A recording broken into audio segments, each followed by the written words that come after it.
Қайырлы күн баршаңызға. Сіздермен бірге Сандуғаш. Менің каналыма қош келдіңіздер.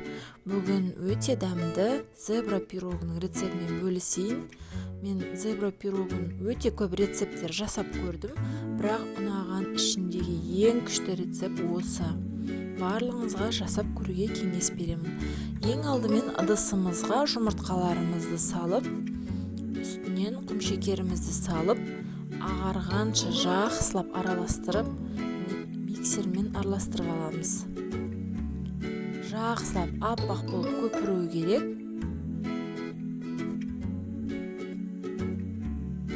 Осылай көпірген кезде енді үстінен жылы еріп тұрған сары майымызды және жылы қаймағымызды саламыз. Тағы да жақсылап араластырып аламыз. Енді қамыр қопсытқышымызды, разрыхлителімізді саламыз. Жақсы түрін пайдаланыңыздар, сонда көтеріліп әдем болып піседі. Енді ұнымызды 2-3 бөліп саламыз.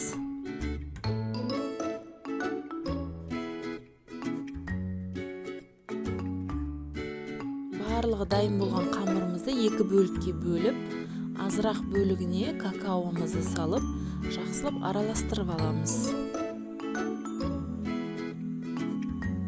Дайын болған формамызға осылай кезек-кезектен 2 қамырымызды біткенше құйып шығамыз.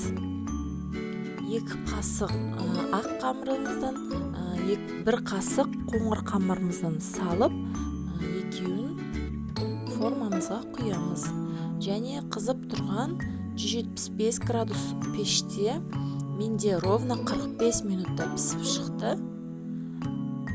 Енді таяқшаның көмегімен осылай ішін тексеріп көресіздер.